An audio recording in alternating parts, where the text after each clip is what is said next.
हवाला दे रहे थे। कहीं एक भी उदाहरण पेश किया उन लोगों ने कि हाँ ये जो है इनका मतदाता सूची से नाम गायब हो गया? कोई एक उदाहरण पेश करे? तो लोग चुनाव हारने से पहले ही रंग भरना शुरू कर दिया, इस तरह से माहौल खराब करना। तो जनता जानती है कौन नेता कोरा है, कौन नेता भाषण देता है, कौन नेता काम की बात करता है, जनता जानती। हमारे नेता जो है ये 14 करोड़ जनता है, उसके लिए प्रतिबद्धता है हमारे नेता को। और कौन नेता जो है सिर्फ वोट की राजनीति करता है, वोट के समय में ही दिखाई देता है, वोट की राजनीति करता है, बाकी दिन ऐश करता है, तो जनता समझती है। हिमाचल में भी बहुत प्रचंड बहुमत आपको मिलता हुआ दिख रहा है। चारों तरफ कोई छोर नहीं है, कोई माने जगह नहीं है, कोई जिला नहीं जहां हम लोग नहीं, सभी जगह एक तरफा लहर है जो जनता का जनादेश एनडीए के पक्ष में। ये तेजस्वी को क्या कहेंगे सर? तेजस्वी जी मुंगेरी लाल के हसीन सपना देखते रहे हैं। प्रशांत किशोर जी अब बुढ़िया बस्तर समटेंगे और जाएंगे और औसतन बिजनेस में लगेंगे। ओवैसी साहब के लिए क्या? अब छोड़िए, अब धन्यवाद। तो कुल मिलाकर के आप देखिए किस तरह से महागठबंधन जो है उसके पसीने छूटे हुए हैं, तो दूसरी तरफ 175 के आसपास जो रुझान में दिख रहा है। ये थे हमारे साथ में जेडीयू के प्रदेश बिहार के अध्यक्ष, जो कि हमें बता रहे थे कि प्रचंड बहुमत उनको हर तरफ से मिलता हुआ दिख रहा है।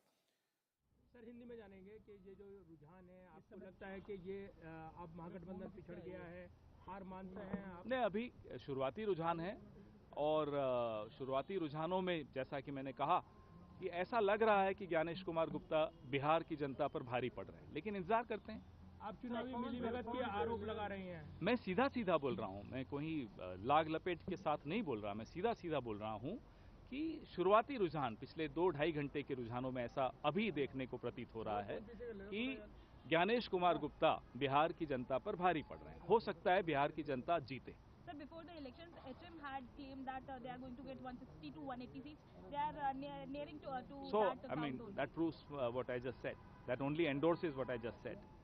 सर अब आगे क्या करेंगे, आगे की रणनीति क्या होगी, क्योंकि ज्ञानेश कुमार पे डायरेक्ट जो है वो आपने आरोप लगाया है? मैं आरोप नहीं लगा रहा, मैं तो ये देख रहा हूँ कि वो कितने इफेक्टिव हैं। जो वो कर रहे हैं वो कितनी बखूबी कर रहे हैं वो देखने को आज मिलेगा। तो सर आगे अब क्या आगे की रणनीति क्या? आगे की रणनीति आगे चर्चा करेंगे, आज फिलहाल नतीजों पर ही फोकस करते हैं। दरवाजे वगैरह खटखटाने में कोई? आगे की रणनीति बाद में बात करेंगे, आज सिर्फ नतीजों पर बात करेंगे।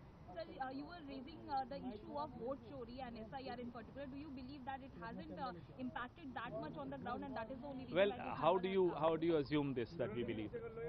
As I said, the initial trends in itself show that Gyanesh Kumar Gupta appears to be succeeding against the people of Bihar.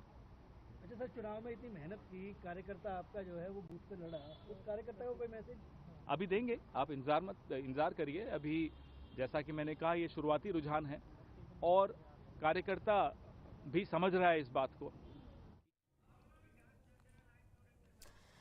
और विकास चंद्र भी हमारे साथ बने हुए, सीधा विकास के पास हम चलते हैं। विकास, पवन खेड़ा यहां पर ज्ञानेश को कहीं ना कहीं कटघरे में खड़ा करते नजर आ रहे हैं, और इसी के साथ एक और सवाल मेरा आपसे रहने वाला है कि क्या बिहार विधानसभा चुनावों के साथ ही बिहार की जनता ने वोट चोरी के मुद्दे को सिरे से नकार दिया?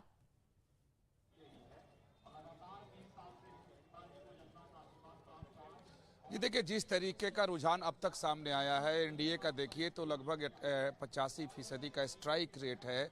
तमाम तरह के चुनाव के दरमियान, चुनाव के पहले समीकरण बनाए गए, वायदे किए गए, घोषणाएं की गई, कई तरह के बयान सुने गए। SIR का मुद्दा जब आया तो वोट चोरी का अभियान चला, बहुत सारी बातें हुई। लेकिन जो रुझान सामने है, जो अंतिम परिणाम आएगा, हो सकता है कि आंकड़े थोड़े ऊपर नीचे हो, लेकिन कमोबेश यही रहने की उम्मीद है। तो इससे तो साफ जाहिर है कि जो भी बातें कही गई महागठबंधन की ओर से, बिहार के मतदाताओं ने उस पर भरोसा नहीं किया, उसको उन लोगों ने रिजेक्ट कर दिया। साथ ही जो वायदे किए गए कि अगर सरकार आरजेडी की यानी महागठबंधन की बनती है तो जो नीतीश कुमार ने जो सुविधाएं दी हैं उसे दोगुना कर दिया जाएगा, लोगों ने उस पर भी भरोसा नहीं किया। पिछले 1 महीने से मेरा अनुभव यही रहा है कि अलग अलग क्षेत्रों में मैं घूमता रहा हूं, लोगों में कोई कंफ्यूजन नहीं था, किसी ने भी वोट चोरी को स्वीकार नहीं किया। सवाल पूछे जाने पर कहते थे मेरा वोट तो है, मेरे गाँव में भी किसी का वोट नहीं कटा है, जो पहले थे वो सारे लोग हैं।